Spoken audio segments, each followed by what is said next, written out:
আমি আপোনাৰ খবৰ অগ্ৰত শ্ৰীমদ ভাগৱতৰ পাঠ পৰ্যালোচনাৰ বাবে উপবিষ্ট হোৱা হৈছে। এইখিনিত আমি এটা কথা প্ৰসংগত ক'ব বিচৰা হৈছে যে আমি যিকোনো এটা বিষয়ে যি ধাৰণা, সেই ধাৰণা উৎপন্ন হয় আমাৰ সকলোৰে নিজা দৃষ্টিকোণৰ পৰা। কাৰণ আমাৰ সকলোৰে দৃষ্টিকোণবিলাক একেই নহয়। যথা দৃষ্টি তথা সৃষ্টি, যেনেধৰণৰ দৃষ্টিকোণ থাকে তেনেধৰণৰ ধাৰণা মনত উৎপন্ন হয়। গতিকে শ্ৰীমদ ভাগৱত হৈছে বেদ বেদান্তৰ সাৰ, সমস্ত বেদান্ত সাৰ হৈ শ্ৰী ভাগৱত মিশ্যতে, যি 4 বেদ 14 শাস্ত্ৰ, যি এখন বেদৰ এটা শাখাত এজন ব্যক্তি পাৰ্গত হ'বলৈ 18 বছৰতকৈ অধিক সময় লাগে। সেই 4 বেদৰ শাখাস্বৰূপ 4 বেদ 14 শাস্ত্ৰৰ সমস্ত সাৰ হৈছে এই মহাভাগৱত শাস্ত্ৰ। গতিকে এই মহাভাগৱত শাস্ত্ৰ যে আমাৰ পক্ষে তাৰ বিষয়ে ব্যাখ্যা বা পৰ্যালোচনা কৰা সম্ভৱ, সেয়া অতিকৈ কঠিন বিষয়। কিন্তু আপোনাৰ খবৰে আজ্ঞা শিৰত গ্ৰহণ কৰি আমাৰ নিজ বুদ্ধিৰে যিকেইটা ঢুকি পোৱা হৈছে তাৰ আধাৰতে আমি মাত্ৰ পাঠৰ আধাৰত এটি উপস্থাপন ৰাখিবলৈ চেষ্টা কৰা হ'ব। তাৰ আধাৰতে আপোনালোকে প্ৰয়োজনীয়খিনি গ্ৰহণ কৰিব, আৰু যদি কিবা বৰ্জনীয় ভাবে তেন্তে স্ব ইচ্ছাই তাক বৰ্জন কৰিব। যাই হওক, শৰীৰত আছে কলিকৃত যত দুখ, গুচুক প্ৰথমে কৰা হৰি হৰি ঘোষ।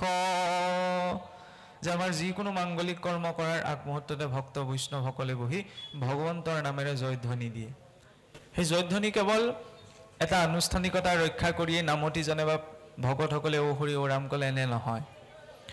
হৰি বুলি কোৱাৰ লগে লগে শৰণাতিথি হৰি, যি শৰণ কৰি আনে সেয়াই হৈছে শৰণ বা সেয়াই হৈছে হৰি। যেতিয়া নামঘৰত উপবিষ্ট ভক্ত বৈষ্ণৱসকলে সেই হৰিধ্বনি প্ৰদান কৰে, তেতিয়া তাৰ আগমুহূৰ্তত আমি যিখিনি চিন্তা কথা বতৰাত থাকোঁ তাৰ পৰা সতৰ্ক হৈ মনটো ভগৱন্তৰ চৰণ চিন্তালৈ গুচি আহে। সেইবাবে পোনপ্ৰথমতে আমাৰ উচ্চাৰণ হয় হৰিধ্বনি। ইয়াৰ পাছত যেতিয়া পুনশ্চ নামতিজনে ৰাম ৰময়তিতি ৰামহ, সেই হৰিলে মনটো যেতিয়া শৰণ হৈ আহে তেতিয়া আমি ৰমণ কৰিব লাগিব, স্থিৰ কৰিব লাগিব। ক'ত স্থিৰ কৰিম? ৰাম নামত। ঠিক তেনেদৰে শ্ৰীমদ ভাগৱতো, ভাগৱতৰ 12টি স্কন্ধই ভগৱন্তৰ সম্পূৰ্ণ অভিব্যক্তি আগবঢ়াইছে। কিন্তু সেই বিষয়ে কোৱাৰ আগমুহূৰ্তত কাৰ প্ৰাসংগিকতা হৈছে? ভগৱন্তৰ নামৰ স্মৰণৰ। জৰুৰী নহয় যে আমি ঘণ্টা ঘণ্টা জুৰি ভাগৱত কথা শুনি বহি থাকিম, কিন্তু যিকণ সময় শুনা যায়, আমাৰ কথাখিনি নুশুনিলেও কোনো দুখ নাই, কাৰণ আমি নিজ বুদ্ধিৰেহে কৈছোঁ। কিন্তু যেতিয়া পাঠ হৈ থাকে, পাঠ হৈ থকা সময়কণ যদি 1 মিনিটো যদি শুনা গৈছে, তাক যাতে আমি স্থিৰভাৱে শুনো। কাৰণ এইটো নহয় যে কেৱল পাঠ কৰি থাকিলে এইটো নহ'ব, আমি কথাখিনি বুজি পাব লাগিব। ভাগৱত মাৰ্গৰ প্ৰকৃতিৰ আটাইতকৈ ডাঙৰ বৈশিষ্ট্য এইটোৱেই, ইয়াত বুজাৰ প্ৰয়োজনীয়তা নাই। কাৰণ যিসকলে বোলে বৰকৈ বুজি থাকে তেওঁলোকে ভগৱন্তক নাপায়, কাৰণ তেতিয়ালৈ যুক্তি তৰ্ক এইবিলাক বিষয় গুচি আহে। কিন্তু যুক্তি তৰ্কৰ জৰিয়তে আমি ভগৱন্তৰ কাষ চাপিব নোৱাৰোঁ, তাৰ বাবে প্ৰয়োজন সৰলতাৰ। ভাগৱতত সেইকাৰণে আৰম্ভণিতেই কোৱা হৈছে যে ভাগৱত কোনে পাব? নিৰ্মং চৰণাং শ্ৰতাং।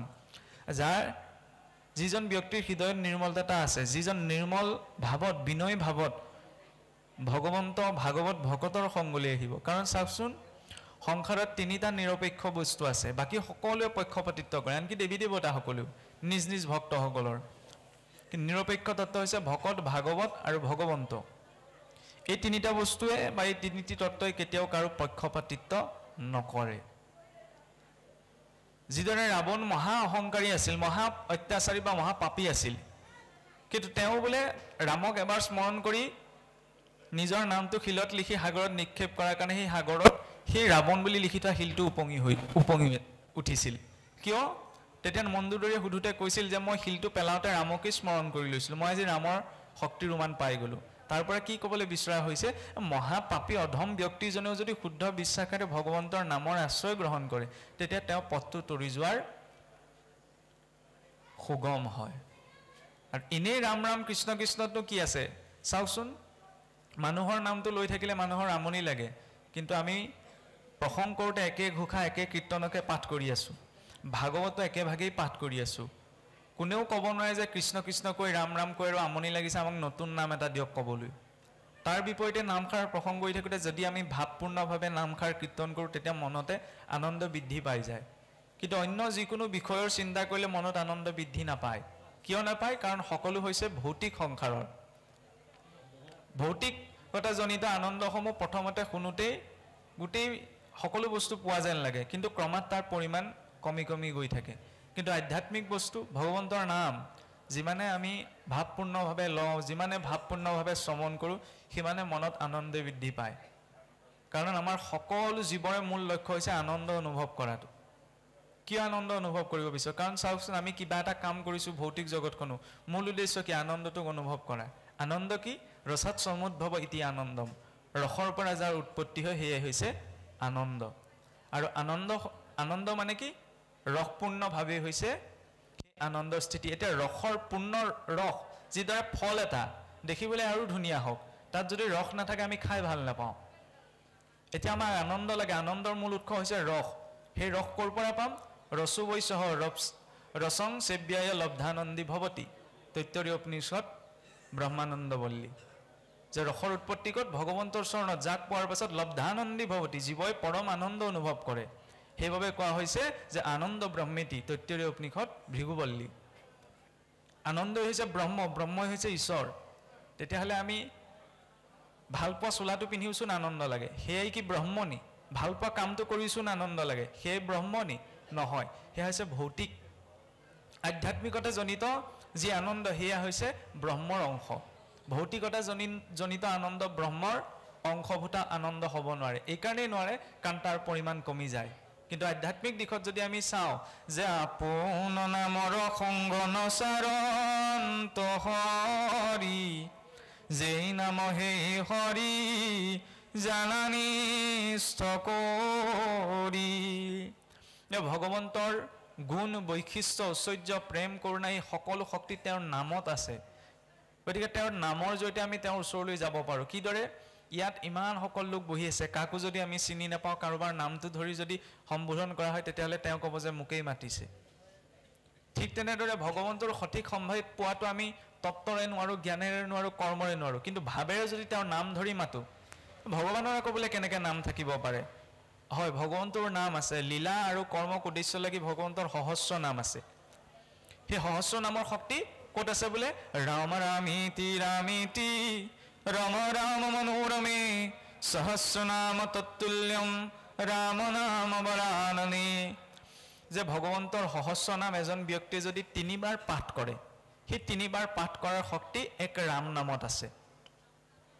আৰু ত্ৰিৰাত্ৰ জপং ৰাম নাম, যে 3 বাৰ সেই ৰাম নাম জপ কৰাৰ ফল আছে এক কৃষ্ণ নামত। সৰ্বা কৰস্বতী ইতি কৃষ্ণ, যে যি সকলোকে আকৰ্ষণ কৰিব পাৰে সেইজন হৈছে কৃষ্ণ। আৰু য'ত পূৰ্ণ আনন্দৰ প্ৰকাশ ঘটিছে তেওঁক কোৱা হৈছে কৃষ্ণ বুলি। সেইবাবে ভাগৱতৰ সিদ্ধান্ত কি? কৃষ্ণাস্তু ভগৱান স্বয়ং। বেদত পোনপ্ৰথমতে কৃষ্ণৰ প্ৰসংগ অহা নাই। কিয় অহা নাই? কাৰণ প্ৰথমতে ঋষিসকলে ভগৱন্তক জানিবলৈ চাই ব্ৰহ্মৰূপত জানিছে। ব্ৰহ্ম হৈছে ঈশ্বৰৰ জ্যোতি স্বৰূপটো, সূৰ্যৰ ৰশ্মি। তাতকৈ অধিক যেতিয়া জানিবলৈ আগবাঢ়িলে তেতিয়া গম পালে যে সেই ব্ৰহ্মৰ এটা ৰূপ আছে। সূৰ্যৰ বাহ্যিক ৰূপটোৰ কথা জানিলে পৰমাত্মা ৰূপত। আৰু অধিক যেতিয়া জানিলে তেতিয়া ভগৱন্তৰ সেই দিব্য শৰীৰৰ সম্ভেদ পালে। সেইবাবে কোৱা হৈছে ব্ৰহ্মেতি পৰমাত্মেতি ভগৱানেতি শব্দতি। প্ৰথম ব্ৰহ্ম ৰূপত উপাসা, ইয়াৰ পিছত পৰমাত্মা ৰূপত, ইয়াৰ পাছত ভগৱান ৰূপত। ভগৱান কোন? কৃষ্ণস্তু ভগৱান স্বয়ং। আৰু সেই ভগৱন্ত কৃষ্ণৰে পূৰ্ণলীলাৰ অভিব্যক্তি ঘটিছে ভাগৱতৰ জৰিয়তে। ভাগৱতত কি আছে? ভগৱানস্য লীলা কীৰ্তনম ইদম ভাগৱতম। যে ভগৱন্তৰ য'ত গুণলীলা প্ৰকাশ হৈছে সেয়া হৈছে ভাগৱত। ভগৱানে কি কৰে কি নকৰে সেইখিনি জানি তেতিয়াহ'লে কি লাভ হ'ব? এতিয়া আপুনি ভাবি চাওক যে ভাৰতৰ ৰাষ্ট্ৰপতি, প্ৰধানমন্ত্ৰীয়ে দিনটোত কি কৰে কি নকৰে এইখিনি কথা আপুনি মই জানো? নাজানো নহয়। কোনে জানে? যিসকল ব্যক্তি তেওঁৰ সৈতে অকণমান বিশেষভাৱে জড়িত বা তেওঁলোকৰ নিজৰ ঘৰৰ মানুহখিনিহে ৰজাই দিনৰ দিনটো কি কৰে সেইখিনি কথা ৰাতিপুৱা শুই উঠাৰ পৰা গধূলালৈকে জানে। সাধাৰণ প্ৰজাই সেইখিনি কথা নাজানে, নহয়নে? এতিয়া ভাগৱতত কাৰ কথা আছে? জগতৰ ঈশ্বৰ ভগৱন্ত কৃষ্ণৰ কথা। সেইখিনি কোনে জানিব পাৰিব? যিখিনি ভগৱন্তৰ নিজৰ মানুহ। আৰু যিজন নিজৰ নহয় তেওঁ জানিব নোৱাৰে। সেইকাৰণে কোৱা হৈছে যে অসুৰ স্বভাৱ ধৰি কতো পাপী নৰ মোক ভজিবাক কিঞ্চি তেকো নাই মন মোৰ কথা শ্ৰৱণে কিঞ্চিতো শ্ৰদ্ধা নাই আনে কহিলেও তাৰ কৰ্ণপাতি যায় সমাজত থাকিলে কৰয় সমীষ কৈখানি উঠিয়া যাইব কৰে আখৰিষ নানা জ্ঞান থাকন্ত নাহিকে তাৰ লাভ ভাগৱত দ্ৰোহী হিতু জানিবা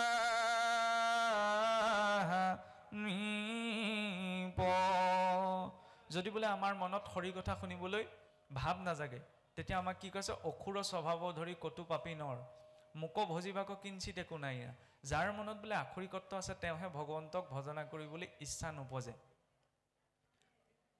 আৰু ভগৱন্তৰ কথা চাবচোন বেয়া কথা এটা ক'লে আমি সকলোৱে কাণ পাতি শুনো ভাল কথা এটা ক'লে আমি সকলোৱে কিন্তু কাণ পাতি নুশুনো আমি আমাৰ জীৱনৰ পুৰুষাৰ্থ কোনখিনিত চাওকচোন অকণমান খুহুতীয়াকৈ কৈছোঁ মদ খোৱা ব্যক্তিজনে জীৱনত অন্ততঃ 5জন মানুহ মদাহী কৰি থৈ যায় নহয়নে হয়নে নহয় বাৰু হয়নে নহয় কওকচোন নহয়নে তেতিয়া আপুনি মই নিজকে যদি ভাল বুলি ভাবোঁ তেতিয়া জীৱনত অন্ততঃ 5জন ভাল মানুহ বনাই থৈ যাব নোৱাৰোঁনে নিশ্চয়কৈ পাৰোঁ নহয়নে সেইটো পুৰুষাৰ্থ আমি ঈশ্বৰ ভক্তি কৰা মানে ভাল মানুহ নহয় জানো ভক্তি কৰিবলৈ যদি মোৰ মনত কপটতা বা বিদ্বেগ ভাৱ থাকে সেইটোকতো ভক্তি কৰা নুবুজায় ভক্তি মানে কি সাম্যতা সৌমতা ভজসেৱায়াম ভক্তিহি ভগৱন্তৰ চৰণত সমৰ্পণ আৰু ভগৱন্তৰ চৰণত সমৰ্পণ কৰা মানে নিজকে ভগৱন্তৰ দাস বুলি চিনি পোৱা এটা মই যদি কাৰোবাৰ আণ্ডাৰত কাম কৰিছোঁ তেতিয়া সকলো ক্ষেত্ৰতে মই স্বাধীনতা বিচাৰিম নে নিবিচাৰোঁ যেতিয়া চৰকাৰে ব্যক্তি এজনক কিবা এটা কাম কৰিবলৈ নিয়োগ কৰে সেই ব্যক্তিজনে কামটো কৰে তাৰ বিপৰীতে চৰকাৰে দৰমহা এটা দিয়ে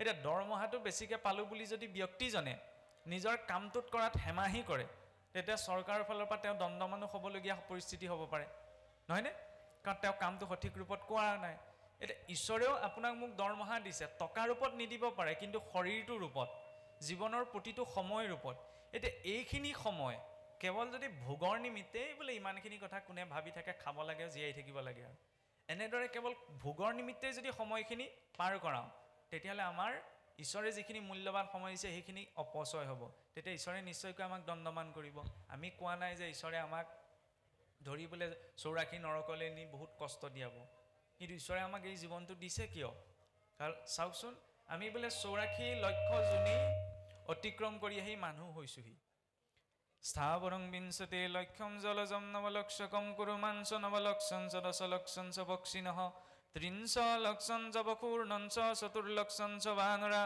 ততো মনুষ্যতং প্ৰাপ্য তত কৰ্মাণি সাধয়েৎ যে প্ৰথম গছ গছনিৰ ৰূপত 20 লাখ বাৰ পুনৰ বোলে জলচৰ ৰূপত 9 লাখ বাৰ পুনৰ উভচৰ জুনিত 9 লাখ বাৰ পুনৰ 10 লাখ বাৰ পক্ষী ৰূপত 30 লাখ বাৰ পশু ৰূপত 4 লাখ বাৰ গন্ধৰ্ব নাগ মনুষ্য ইত্যাদি বিভিন্ন হৰত ততো মনুষ্যতাং প্ৰাপ্য তাৰ পাছত আমি মানুহ হৈছোহি চাওকচোন কিমান ঘূৰি পকি আহি পেলাই মানুহৰ শৰীৰটো পোৱা গৈছে সেইকাৰণে কোৱা হৈছে যে প্ৰায়ঃ দুৰ্লভ প্ৰাপ্তি মনুষ্যত্তম মুমুক্ষত্তম সজ্জনানাম সংগতি আটাইতকৈ ডাঙৰ দুৰ্লভ প্ৰাপ্তি কি সংসাৰত মনুষ্য শৰীৰ কাৰণ এই শৰীৰটো পাহে ঈশ্বৰক আমি চিন্তা কৰিব পাৰোঁ কিন্তু ইয়াতকৈ দুৰ্লভ হৈছে মানুহ হৈ পেলাই মুখ্য পোৱাৰ ইচ্ছা কৰাটো মুখ্য মানে কি যে প্ৰভু এই সংসাৰখনৰ ভোগ আৰু মোক নালাগে জন্ম মৃত্যু জৰা ব্যাধিৰ পৰা মই উদ্ধাৰ হৈ যাবলৈ মুখ্য প্ৰাপ্তিৰ ইচ্ছা মানুহ হৈ পেলাই জাগি উঠাটো দুৰ্লভ বুলিছে কিন্তু তাতোতকৈ দুৰ্লভ বুলিছে কি সজ্জনানাম সংগতি সজ্জনসকলৰ সংগ সেইকাৰণে কোৱা হৈছে বৈষ্ণৱঃ বিষ্ণু কলি মধ্যে বিশেষত যে কলিযুগত ভগৱন্তৰ কৃপা পোৱাৰ যে আমি ভগৱন্তৰ কৃপা প্ৰাৰ্থী হৈছোঁ কিহৰ জৰিয়তে জানিব পাৰিম? যেতিয়া আমি বৈষ্ণৱৰ সংগ পাম।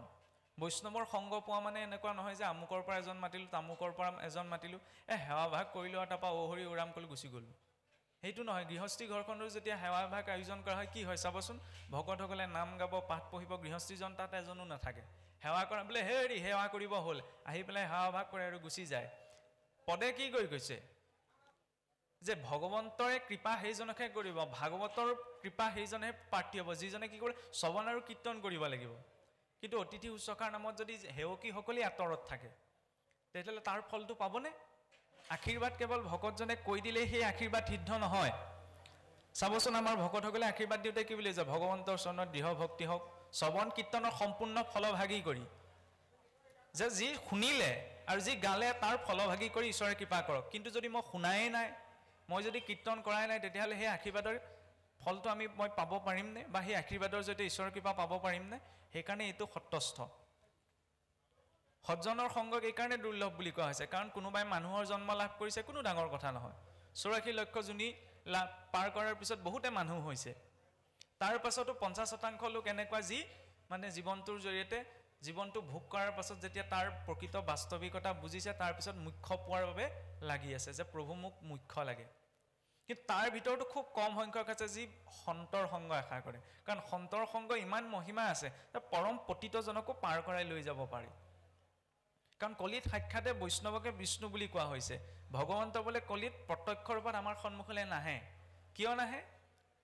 কাৰোবাৰ ঘৰলৈ গ'লে চাবচোন, বিয়া এখন খাবলৈ গ'লে কি হয়, কোনোবাই যদি দামী চোলা এটা পিন্ধি আহিছে, হাতত যদি দামী ঘড়ী এটা আছে, আমাৰ পোনপ্ৰথমতে চকুটো তালৈ যায়, যোৱাটোও স্বাভাৱিক।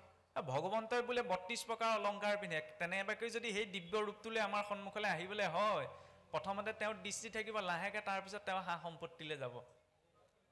সেইকাৰণে বোলে ভগৱন্ত সহজতে আমাৰ সন্মুখলৈ নাহে। সেইবাবে কি দিলে? কলিযুগৰ বাবে বিশেষ নামৰ জৰিয়তে তেওঁৰ ৰূপটো আমি চিন্তা কৰিব পাৰোঁ, তেওঁৰ ৰূপটো আমি ধাৰণ কৰিব পাৰোঁ। আৰু তাৰ যিটো ব্যৱস্থা সেইটো দিছে ভাগৱতে। চাওকচোন, ভাগৱত আদিৰ পৰা আদি নিৰঞ্জনে অনাদি অনন্তক, অনাদি অনন্ত কালপুৰীয়া নাৰায়ণক, কালপুৰীয়া নাৰায়ণে সূৰ্যমণ্ডলী নাৰায়ণক, সূৰ্যমণ্ডলী নাৰায়ণে শংখ নাৰায়ণক, শংখ নাৰায়ণে দিছিল শ্ৰীনাৰায়ণক, শ্ৰীনাৰায়ণে আনি দিলেহি ব্ৰহ্মাদেৱক। 4টি শ্লোকত অহমেৱাস্মেৱাগ্ৰে নান্যদি যৎসদ সৎপৰম পশ্চাদহম যদেতস্য য়োবশিষ্যেত সোऽস্ম্যহম रीत्येर्थं यत् प्रतीयेत न प्रतीयेत सात्मनि तद् यथा विद्यादात्मनो मायां यथा भासो तथा तम यथा महन्ति भूतानि भूतेषु शशावशेषनो प्रविष्टान्यप्रविष्टानि तत् यथा सा नत्तेष्यहम् एतावदेवं जिज्ञासं तत्त्वज्ञानात् सुनतमन अन्वय व्यतिरेकाभ्याम सत्यात् सर्वत्र सर्वदा। এই 4টি শ্লোকত শ্ৰীনাৰায়ণে ব্ৰহ্মাদেৱক ভাগৱত প্ৰদান কৰিছিল, যে সৃষ্টিৰ আদিতে মধ্যতে অন্ততে কেৱল ময়েই একমাত্ৰ বিদ্যমান থাকোঁ। সদৈৱ সৌম্য ইদমগ্ৰ আছিত একমেৱ অদ্বিতীয়ম, যে তিমিৰাতীত ৰূপত একমাত্ৰ এক ব্ৰহ্মই সৃষ্টিৰ মধ্যত বিৰাজিত হয়, আৰু সৃষ্টিৰ আদিৰ কালতো তেওঁৱেই কাৰণ, সৃষ্টিৰ অন্তৰ কাৰণতো তেওঁৱেই কাৰণ। যাৰ মায়াত মোহিত হৈ দেৱাসুৰ নাগ গন্ধৰ্ব কিন্নৰ সকলে সংসাৰ ধৰ্ম পালন কৰে, আৰু যাক পৰম জ্ঞানী আত্মনিষ্ঠসকলে হৃদয়ত ধ্যান কৰি পৰম মুখ্য পদৰ অভিলাষী কৰে, সেইজন হৈছে ভগৱন্ত। আৰু তাক তেওঁ হৈছে অন্বয় ব্যতিৰেকাভ্যাম। অন্বয় যিমানবিলাক উপাধি আছে, আমি যদিও কৈছোঁ যে ভগৱন্ত এনেকুৱা, ভগৱন্ত এনেকুৱা, বেদান্তত কোৱা হৈছে যে ব্ৰহ্ম এনেকুৱা, ব্ৰহ্ম সকলো গুণৰ আকৰ, নেতি, যে এনেকুৱা নহয়। মানে আমি নিৰ্দিষ্ট ব্যাখ্যাৰে তেওঁক সীমাবদ্ধ কৰাব নোৱাৰোঁ, তেওঁ ইমান এটা উচ্চ সত্তা। সেইবাবে কৈছে যিকোনো অন্যয় বা বাক্য উপাধিৰে তেওঁক আমি ভূষিত কৰি ব্যাখ্যা কৰি শেষ কৰিব নোৱাৰোঁ। তেনেজন ব্ৰহ্মৰ প্ৰকাশ ঘটিছে ভাগৱতৰ জৰিয়তে। আৰু সেই ব্ৰহ্মক হৃদয়ত চিন্তা কৰি যিজনে সৃষ্টিৰ কৰ্ম কৰিব, তেতিয়া সেই কৰ্মও ভগৱত কৰ্মলৈ ৰূপান্তৰ। সেই তত্ত্বত ব্ৰহ্মাদেৱে প্ৰাপ্ত কৰিছিল শ্ৰীনাৰায়ণৰ পৰা ভাগৱত। আৰু সেই ব্ৰহ্মাদেৱে যেতিয়া নাৰদদেৱক ভাগৱত দিছিল, তমি তত বিপুলি কৰোঁ, যে তুমি ইয়াক বিস্তাৰ কৰা। আৰু সেই অনুসাৰে নাৰদদেৱে আনি দিছিল ব্যাসদেৱক, ব্যাসদেৱৰ জৰিয়তে পাইছিল সুখদেৱে, আৰু আমাৰ সন্মুখত যি ভাগৱত প্ৰতিস্থাপিত হৈছে এয়া কি পৰীক্ষিত মুখ্য কথা দ্বাদশ স্কন্ধৰ মহাৰাজ পৰীক্ষিতৰ মুখ্য কথা অলপ আগত পদে এটা কথা কৈ থৈ গ'ল যে বিষ্ণু বৈষ্ণৱৰ কথা ভগৱন্ত বিষ্ণুৰ কথাই যিদৰে পাপৰ নাশ ঘটায় ঠিক তেনেদৰে বৈষ্ণৱসকলৰ কথাইও জীৱৰ পাপ মোচন কৰাৰ সামৰ্থ্যতা ৰাখে ঘটন আৰু ঘটনা যেতিয়া কিবা এটা ঘটি যায় সেইটোক আমি ঘটনা বুলি কওঁ কিন্তু যেতিয়া ঘটন ন শব্দটো চান মানে ঘটি যোৱা কমি যোৱা ঠিক তেনে যেতিয়া আমি কেৱল হৰি কথা শুনো হৰি কথাই যিদৰে পাতকৰ কৰ্ণছেদ বোলে মহা মহা পাপবিলাক যিমানবিলাক আমাৰ কৰ্ণৰ জৰিয়তে কাণত স্পৰ্শ হৈছে সেইবিলাক সকলো নাশ কৰে ঠিক তেনেদৰে বৈষ্ণৱসকলৰ কথাই আমাৰ পাপবিলাক নাশ কৰে আনৰ কথা পাতিব লাগে বুজিছেনে আনৰ কথা পতাটো বৰ জৰুৰী কিন্তু কোনখিনি আনৰ কথা আনৰ ভালখিনি ভাগৱততো যদি আমি এক দৃষ্টিৰে চাওঁ আনৰ কথাই আছে শুনিবলৈ এইটো অদ্ভুত হ'ব পাৰে যে এইজনে আকৌ কি কথা কৈ দিলে ভাগৱতৰ আনৰ কথা আছে চাওকচোন ভাগৱতৰ আৰম্ভণিৰ পৰা শেষলৈকে মহান মহান ভক্তসকলৰ চৰিত আছে নহয়নে অলপ এতিয়া আহিছে ব্যাস নাৰদৰ প্ৰসংগ ভীষ্মৰ প্ৰসংগ আহিব ধ্ৰুৱৰ প্ৰসংগ আহিব প্ৰহ্লাদৰ প্ৰসংগ আহিব কিন্তু ইয়াত কিখিনি আলোচনা হৈছে তেওঁলোকৰ ভালখিনি তেওঁলোকৰ অৱশ্যে কোনো বেয়া দিশ নাই কিন্তু ভালখিনি আলোচনা কৰাৰ জৰিয়তে কি হয় আমি যেতিয়া কাৰোবাৰ ভালটো জীৱনত আলোচনা কৰোঁ তেতিয়া ভালৰ প্ৰভাৱটো আমাৰ জীৱনলৈ আহে কিন্তু আনৰ বেয়াটো যেতিয়া আলোচনা কৰোঁ তেতিয়া বেয়া প্ৰভাৱটো নিজৰ শৰীৰলৈ আহে সেইকাৰণে কোৱা হৈছে আনৰ নিন্দা আচৰণ কৰিলে কি হয় মাতা পুনাত হস্তাভ্যাম নিন্দকা জিহ্বায়ামলং মাতৃও বোলে আনৰ নিজৰ সন্তানৰ বিষ্ঠামূত্ৰ হাতেৰেহে চফা কৰে কিন্তু যিজনে আনৰ বেয়াখিনি আলোচনা কৰে তেওঁ বোলে জিভাৰে চফা কৰে কম ডাঙৰ কথা নে এতিয়া মই যদি আপোনাৰ বেয়াখিনিকে আলোচনা কৰি থাকোঁ তেতিয়াহ'লে সেই বেয়া প্ৰভাৱটো মোৰ জীৱনলৈ আহিব কাৰণ যেনেকুৱা ধৰণৰ বাক্য কওঁ যেনেকুৱা ধৰণৰ কথা মানস পটত কথা ভাই উঠে তাৰ প্ৰভাৱ এটা আমাৰ নিজৰ চৰিত্ৰটো পৰে ভাগৱত আৰম্ভণিৰ পৰা শেষলৈকে পৰীক্ষিতে সুধি গ'ল কাৰণে 12 স্কন্ধ ভাগৱত ইমান দীঘল হ'লগৈ নহয়নে নহ'লেতো আদিতেতো 4টি শ্লোকতহে আছিল গতিকে ভাগৱতৰ মাৰ্গত প্ৰথম হৈছে জিজ্ঞাসা সেইকাৰণে চাওকচোন যেতিয়া পোনপ্ৰথমতে শুকদেৱৰ জৰিয়তে মহাৰাজ পৰীক্ষিতে পাইছে আমাৰ কলিযুগত আৰম্ভণিৰ প্ৰায় 20 বছৰ কাল পাছত মহাৰাজ পৰীক্ষিতে শুকদেৱৰ পৰা ভাগৱত পাইছে মানে প্ৰথম ভাদ মাহৰ শুক্লা নৱমীৰ পৰা পূৰ্ণিমালৈকে এই ভাগৱত 7 দিনীয়া পাঠযজ্ঞ আয়োজন হৈছিল আৰু তাৰ বক্তা আছিল মহামুনি শুকদেৱ শ্ৰোতা আছিল মহাৰাজ পৰীক্ষিত তাৰ ঠিক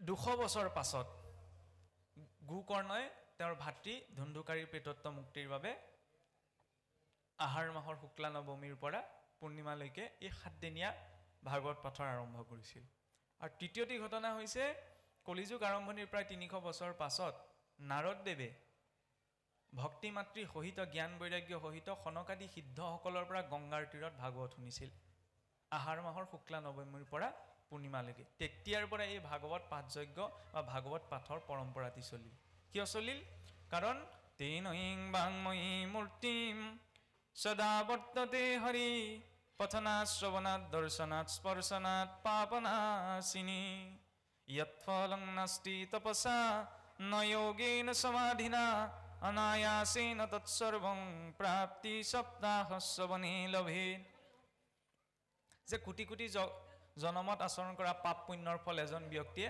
সাপ্তাহিক শ্ৰীমদ ভাগৱত শ্ৰৱণৰ জৰিয়তে প্ৰাপ্ত কৰিব পাৰে কিয় কাৰণ এই ভাগৱত তেনৈ বাংময়ী মূৰ্তি ভগৱন্তৰ সকলো অৱতাৰ আহিলে আৰু গুচি গ'ল স্বয়ং ভগৱন্ত পূৰ্ণ ৰূপত আহিলে গুচি গ'ল কিন্তু ভগৱন্তৰ এক বিশেষ অৱতাৰ আছে গ্ৰন্থ অৱতাৰ শ্ৰীমদ ভাগৱত ৰূপত ভগৱন্তৰ গ্ৰন্থ অৱতাৰ বুলি মান্য কৰা হয় সেই গ্ৰন্থ ৰূপত উদ্ধৱৰ সন্মুখত ক'ল যে মই সমস্ত বল ঐশ্বৰ্য ভাগৱতত থাকি যাব আন